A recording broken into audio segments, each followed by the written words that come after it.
Hi friends, welcome back to mothers nursing. എല്ലാവർക്കും സുഖമെന്ന് വിചാരിക്കുന്നു. സോ ഇന്നത്തെ നമ്മുടെ video update post BSc nursing admission 2024 കുറിച്ച് ആൾക്കാർ സംശയം ചോദിച്ചതിനൊക്കെ ആസ്പദമാക്കിയിട്ടാണ്. പ്രധാനമായിട്ട് കേരളത്തിൽ പോസ്റ്റ് BSc ആപ്ലിക്കേഷൻസ് ഒക്കെ സമർപ്പിക്കണമെങ്കിൽ നിങ്ങൾ ജനറൽ നഴ്സിംഗ് കഴിഞ്ഞിട്ടുള്ള നഴ്സിംഗ് കൗൺസിൽ രജിസ്ട്രേഷൻ അപ്ഗ്രേഡേഷൻ ആയെങ്കിൽ മാത്രമേ യൂണിവേഴ്സിറ്റി തലത്തിൽ നമുക്ക് എലിജിബിലിറ്റീസ് എടുക്കാൻ സാധിക്കുകയുള്ളൂ.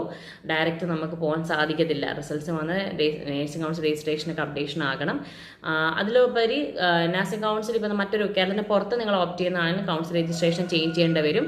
എല്ലാത്തിലുപരി INC റെഗുലേഷൻസ് ഉള്ള ജെന്യൂൻ ആയിട്ടുള്ള കോളേജസ് തന്നെ കേരളത്തിന് പുറത്താണ് ചൂസ് ചെയ്യുക. കേരളത്തിൽ പോസ്റ്റ് BSc നഴ്സിംഗ് നമ്മൾ കേരളത്തെ പുറത്തേക്ക് നമ്മൾ ചൂസ് ചെയ്യാൻ ഡെഫിനറ്റ്ലി അവിടെയും INC റെഗുലേഷൻസും ഒക്കെ നോക്കിയിട്ട് വേണം കോളേജസ്. അത് മാത്രമല്ല എലിജിബിലിറ്റിക്ക് നമുക്ക് കൗൺസിൽ രജിസ്ട്രേഷൻ ചേഞ്ച് ചെയ്യേണ്ടതായിട്ട് വരും. അത് കറക്റ്റായിട്ട് ചെയ്തിട്ട് മാത്രമേ നിങ്ങൾ അഡ്മിഷൻസ് പ്രോസസ്സിലേക്ക് പോവുകയുള്ളൂ. അതുപോലെ തന്നെ INC അപ്ഡേഷൻസും പ്രോപ്പർ ഫെസിലിറ്റീസും ഉള്ളതാണെന്ന് മേക്ക് ഷുവർ ചെയ്യുക.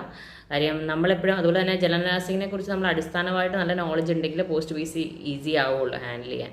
അല്ലാത്ത പക്ഷം നമുക്ക് പ്രയാസമാണ്. ചിലരൊക്കെ നമ്മുടെ അടുത്ത് ചോദിക്കാറുണ്ട് പഠന സംബന്ധമായിട്ട്. അപ്പം എങ്ങനെ നമുക്ക് ഡിഗ്രി ബേസിസിൽ പോകുമ്പോൾ പഠിക്കണം അങ്ങനെയൊക്കെ സംശയമുള്ളവർക്ക് ചോദിക്കാം. അപ്പം പോസ്റ്റ് BSc എടുക്കാൻ ആഗ്രഹിക്കുന്നവർ നമ്മുടെ കൗൺസിൽ രജിസ്ട്രേഷൻ അപ്ഡേഷനും അതുപോലെ തന്നെ കേരളത്തിന് പുറത്താണല്ലോ നിങ്ങൾ ചൂസ് ചെയ്യുമ്പോൾ INC അപ്ഡേഷൻസും എല്ലാം ജെന്യൂൻ ആയിട്ടുള്ള കോളേജ് തന്നെ മേക്ക് ഷുവർ ചെയ്യുക. സംശയമുള്ളവർ ചോദിക്കുക എങ്ങനെയാണ്. അതുപോലെ തന്നെ കേരളത്തിൽ അപ്ലൈ ചെയ്യുന്ന സമയത്തും കേരളത്തിൽ നമുക്ക് എൻട്രൻസ് ഉണ്ട്. ഗവൺമെൻറ് സെറ്റപ്പിലേക്ക് പോകുമ്പോൾ നമുക്ക് ഫീസ് കുറച്ച് കുറവുണ്ട്. പക്ഷേ ഗവൺമെൻറ് ഫേമിൽ നിങ്ങൾക്ക് മെഡിക്കൽ കോളേജസ് ത്രൂ ഉള്ള കോളേജസിൽ നമ്മൾ കിട്ടുമ്പോഴാണ് പോസ്റ്റ് BScക്ക് നമുക്ക് ഫീസ് റിഡക്ഷൻ വരിക. അതായത് നമ്മൾ എൻട്രൻസ് ത്രൂ എഴുതി സെൽഫ് ഫിനാൻസിങ് കോളേജിൽ കിട്ടിക്കഴിഞ്ഞ് കഴിഞ്ഞാൽ നമുക്ക് ഫീസ് വലിയ മാനേജ്മെൻറ്റ് കോട്ട സീറ്റ് ഫീസ് തന്നെയാണ് വരുന്നത്. പിന്നെ നമുക്ക് അസോസിയേഷൻസ് ത്രൂ തന്നെയാണ് പോസ്റ്റ് BSc അഡ്മിഷൻ പ്രോസസ്സ് വരുന്നത്. അപ്പോൾ ഈ വർഷം ഇതിനു മുമ്പ് ഞാൻ വീഡിയോയിൽ സംസാരിച്ചിരുന്നു.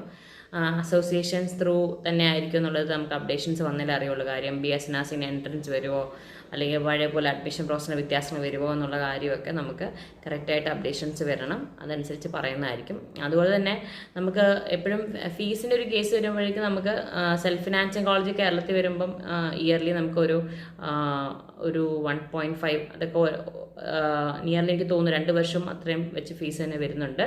പക്ഷേ കേരളത്തിന് പുറത്ത് ഫീസ് കുറവുള്ള കോളേജസ് ഉണ്ട് എന്നൊക്കെ ഒത്തിരി പേര് ചോദിക്കാറുണ്ട്. പക്ഷേ കേരളത്തിലെ ഫീസ് കുറവോ കൂടുതലോ എന്നല്ല. അഫിലിയേഷൻ്റെ കാര്യത്തിൽ മേക്ക് ഷുവർ ചെയ്യുക, ജെന്യൂനിറ്റി മേക്ക് ഷുവർ ചെയ്യുക. അതാണ് എനിക്കിത് പിന്നെ ചോദിക്കുന്നവരോട് ഞാൻ പറയുന്നതാണ്. അപ്പം അങ്ങനെ സംശയമുള്ളവർ മാത്രം നിങ്ങൾക്ക് ഒഫീഷ്യൽ നമ്പർ ചോദിക്കുക. കോമൺ ഡൗൺസ് ആണെങ്കിൽ ഞാൻ വീഡിയോസിലായിരിക്കും പോസ്റ്റ് ചെയ്യുന്നത്. എനിവേ മറ്റൊരു എഡ്യൂക്കേഷൻ ബേസ്ഡ് ആയിട്ടുള്ള വീഡിയോ ആയിട്ട് കാണുന്നവരത്തിൽ താങ്ക് യു.